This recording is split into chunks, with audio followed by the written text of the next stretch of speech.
आपण पाहत आहात स्वराज्य न्यूज. सत्य हेच जे तुमच्या समोर.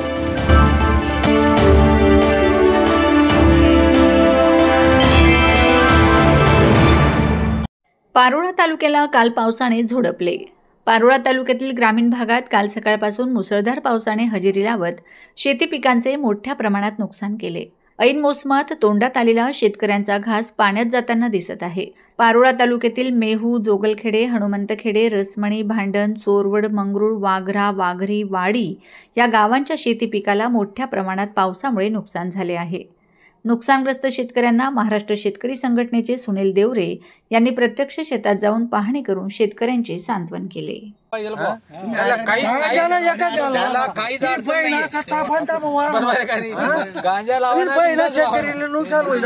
आता एक शेतात नाही झाला राहणार बैला त्याला राजवाडा पाडला काय थोडेफार आईले नुकसान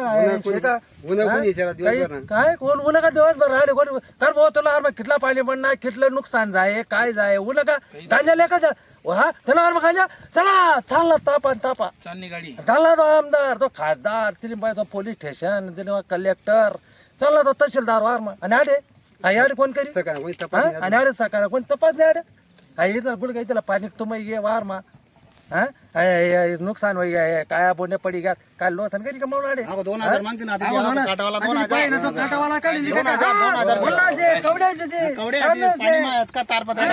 20 रुपये किलो मजुरी लागी राहिली 20 रुपये किलो पळाय ना आणि 20 रुपये जाई राहिना शेतकऱ्यांना आत्मा काय राही राहिना काय राहणार आहे काय करणार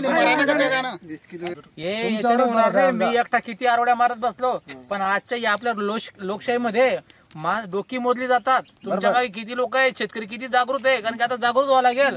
नाहीतर असं सर्वांकडून सर्व ठिकाणी असं कुठणी होणार आहे. बिलकुल इकडून ते कुठतील तिकडून ते कुठतील. आता तर असं चालू आहे की जीएसटीचा आम्ही जीएसटी कमी केला आणि त्याचा आनंद उत्सव चालू आहे आणि इतके दिवस लुटलं ते एवढ्या वर्ष लुटलं जीएसटीच्या माध्यमाने त्यांनी सांगत आहे. देवरे साहेब त्यांनी जीएसटी कमी केली बरोबर आहे पण इकडे भाव किती वाढतोय याचा विचार करतोय का तो? भाव कुठे गेला? सोन्याचा भाव कुठे पोहोचला? त्या अमेरिकन मध्ये जाऊन पहा मला त्याचे किती काय भाव आहे नाही ते काय भाव होते. त्र्यंबकेश्वर येथे पत्रकारांवर हल्ल्याच्या निषेधार्थ शिंदखेडा येथे व्हॉइस ऑफ मीडिया पत्रकार संघाचे आंदोलन. त्र्यंबकेश्वर येथे सिंहस्थ पर्वाच्या पार्श्वभूमीवर होणाऱ्या बैठकीचे वार्तांकन करण्यासाठी आलेल्या इलेक्ट्रॉनिक मीडियाच्या पत्रकारांवर काही तरुणांनी बेदम मारहाण केल्याची धक्कादायक घटना शनिवारी दुपारी घडली. या हल्ल्यात पत्रकार योगेश खरे, अभिजित सोनवणे आणि किरण ताजने यांना गंभीर मारहाण करण्यात आली आहे. मिळालेल्या माहितीनुसार स्वामी समर्थ केंद्राजवळील कमान परिसरात गाड्यांच्या प्रवेशासाठी पावत्या देणाऱ्या काही व्यक्तींनी पत्रकारांवर अचानक हल्ला चढवला. या घटनेनंतर परिसरात तणाव निर्माण झाला असून सर्व स्तरातून या घटनेचा तीव्र निषेध व्यक्त केला जात आहे. या घटनेचा निषेध व्यक्त करत व्हॉइस ऑफ मीडिया तालुका पत्रकार संघ शिंदखेडा यांच्या वतीने सोमवारी जोरदार घोषणाबाजी करत आंदोलन करण्यात आले. त्यानंतर तहसीलदार आणि पोलीस निरीक्षक शिंदखेडा यांना निषेध निवेदन देण्यात आले. हे निवेदन पुरवठा अधिकारी नितीन नंदेवार आणि पोलीस निरीक्षक ज्ञानेश्वर वारे यांनी स्वीकारले. निवेदनात म्हटले आहे की पत्रकारांवर वारंवार होणारे हल्ले ही लोकशाहीला काळिमा फासणारी आणि लोकशाहीच्या चौथ्या स्तंभावर घाला घालणारी गंभीर बाब आहे. पत्रकार हे समाजातील सत्य घटनांचा आवाज बनतात. अन्याय, भ्रष्टाचार आणि सामाजिक प्रश्न प्रकाशात आणण्यासाठी ते अहोरात्र परिश्रम घेतात. अशा व्यक्तींवर होणारे हल्ले अत्यंत निंदनीय असून अशा प्रकारच्या घटनांना आळा बसणे आवश्यक आहे. पत्रकार संघाने निवेदनातून खालील मागण्या केल्या आहेत त्या अशा की सर्व हल्लेखोरांना तातडीने अटक करून त्यांच्यावर कठोर कारवाई करण्यात यावी. पत्रकारांच्या सुरक्षेसाठी शासनामार्फत विशेष उपाययोजना करण्यात याव्यात. भविष्यात अशा घटना टाळण्यासाठी ठोस व प्रभावी धोरण आखावे. निषेध आंदोलनादरम्यान व्हॉइस ऑफ मीडिया तालुका अध्यक्ष प्राध्यापक प्रदीप दीक्षित, कार्याध्यक्ष भालचंद्र पाटील, उपाध्यक्ष रवींद्र पाटील, प्रभाकर धनगर, सचिव भूषण पवार, सहसचिव संजय महाजन, मार्गदर्शक प्रकाश चौधरी, दीपक चौधरी, भूपेंद्र सिंह राजपूत, मनोज गुरव, जितेंद्र सूर्यवंशी, एमजी पठाण, जतीन बोरसे, प्रमोद शिंपी, भैया मंगळे, शोभा पाटील, लकेसिंग गिरासे, महेंद्र मराठे आदी पत्रकार व पदाधिकारी मोठ्या संख्येने उपस्थित होते. प्रसंगी पत्रकारांच्या सुरक्षेसंदर्भातील ठोस उपाययोजनांची मागणी करत पत्रकारांनी जोरदार घोषणाबाजी केली. त्या ठिकाणी पार्किंग विभागामधील काही गुंडांनी त्यांच्यावर हल्ला केला आणि हल्ल्यामध्ये ते जबर जखमी झालेत. एका पत्रकाराला नाशिकच्या रुग्णालयामध्ये उपचारार्थ दाखल करण्यात आले. हा जो भ्याड हल्ला आहे पत्रकारांवरचा, जो आपण चौथा आधारस्तंभ म्हणतो, या चौथ्या आधारस्तंभावर हा आघात किंवा हा जो प्रसंग निर्माण झाला, त्यामुळे आम्ही या ठिकाणी आज शिंदखेडा जिल्हा धुळे पोलीस स्टेशनला संबंधित व्यक्तींवर कारवाई करण्यात यावी अशा प्रकारचं निवेदन शिंदखेडा पोलीस स्टेशन या ठिकाणी पोलीस निरीक्षक ज्ञानेश्वर वारे साहेब यांच्याकडे दिलेलं आहे. त्यांनी देखील आश्वासन दिलेलं आहे की शासनाकडे आम्ही आपलं निवेदन पोच करतो, कार्यवाहीसाठी योग्य ती कार्यवाही करू, अशा प्रकारचं आश्वासन ज्ञानेश्वर वारे शिंदखेडा पोलीस स्टेशनचे पोलीस निरीक्षक यांनी या ठिकाणी दिलेलं आहे. अंमळनेर बोरी नदीला पाणीच पाणी, दोन्ही तट भरून वाहत आहेत. अंमळनेर परिसरात झालेल्या संततधार पावसामुळे बोरी नदीला मोठ्या प्रमाणात पाणी आले आहे. नदी दोन्ही तटावरून भरून वाहत असून परिसरात पाण्याचा अखंड गडगडाट ऐकू येत आहे. नदीला अचानक आलेल्या पाण्यामुळे परिसरातील नागरिक मोठ्या उत्सुकतेने नदीकाठावर जमा होत आहेत. काही ठिकाणी नदीच्या काठावरील पूल व घाटभाग जलमय झाले आहेत. प्रशासनाने नागरिकांना नदीकाठावर जाण्याचे टाळावे अशा सूचना केल्या आहेत. पावसाचा जोर कायम राहिल्यास नदीच्या पाण्याची पातळी आणखी वाढण्याची शक्यता वर्तवली जात आहे. 30 वर्षापासून घटस्थापना दिवशी गावात स्वागत, तुळजापूरच्या आई भवानी ज्योतीचे आगमन.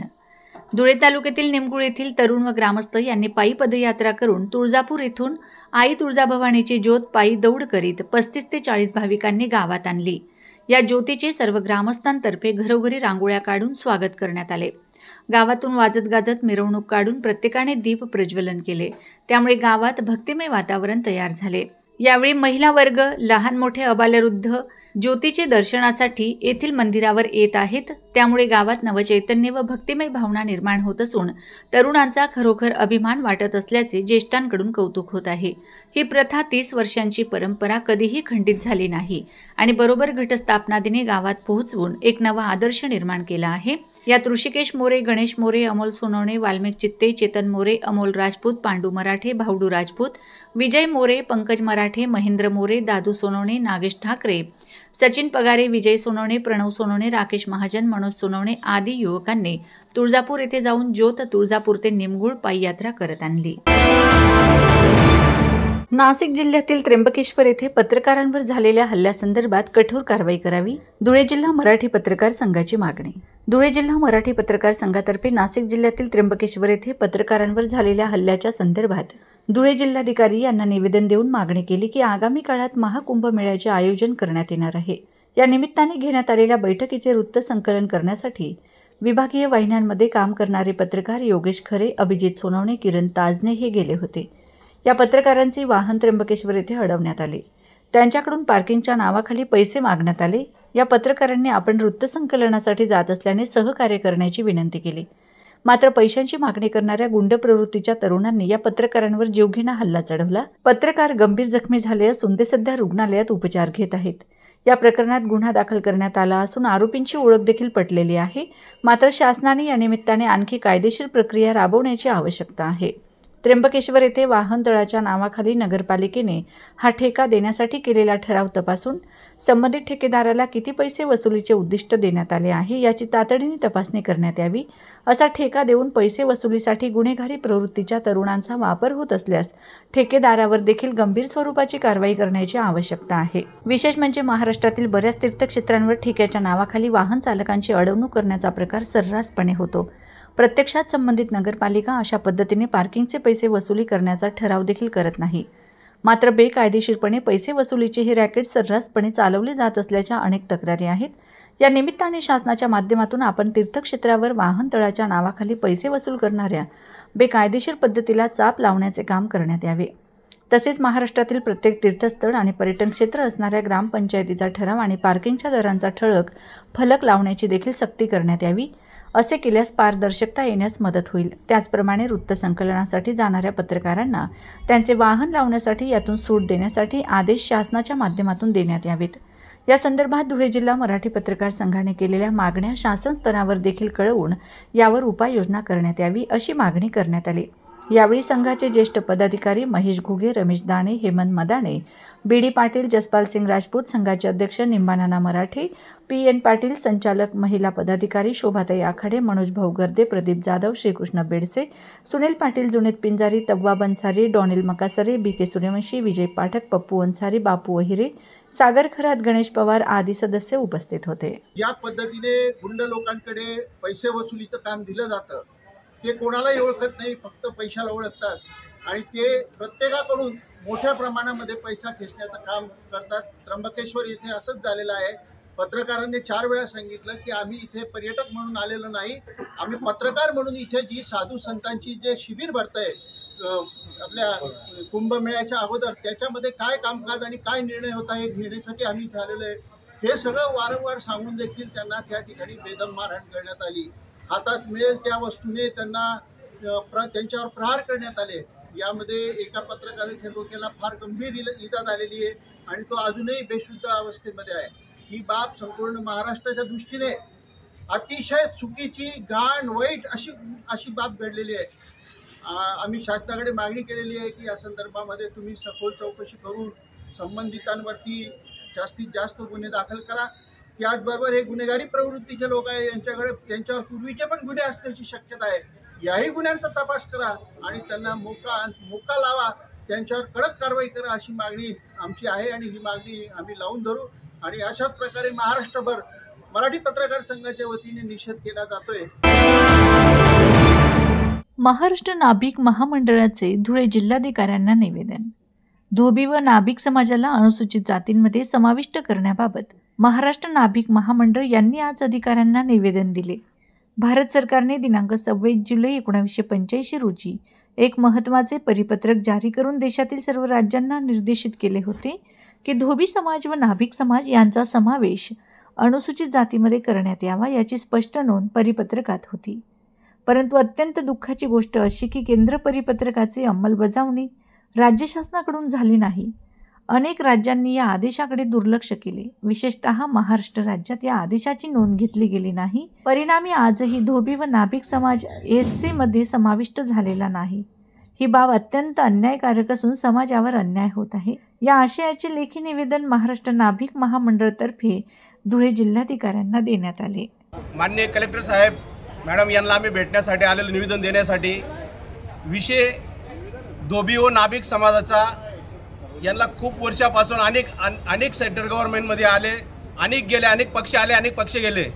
आमची मागणी अनेक वर्षापासून आहे, पण ती मागणी कुठल्याही सेंट्रल गव्हर्नमेंटच्या ह्याच्यातनं ज्या गव्हर्नमेंट आले त्यांनी कोणीही आमची मागणी पूर्ण केली नाही. तर आमची इतकीच मागणी आहे, धोबी समाज आणि नाभिक समाजाला आरक्षण मिळालंच पाहिजे. ही आज धोबी समाज व नाभिक समाजाचे सगळे पदाधिकारी, जिल्ह्याचे व शहराचे पदाधिकारी मिळून आम्ही हे निवेदन द्यायला आलेलो आहे. तर कृपया करून सेंट्रल गव्हर्नमेंटनी या गोष्टीकडे लक्ष द्यावा हीच आमची विनंती आहे.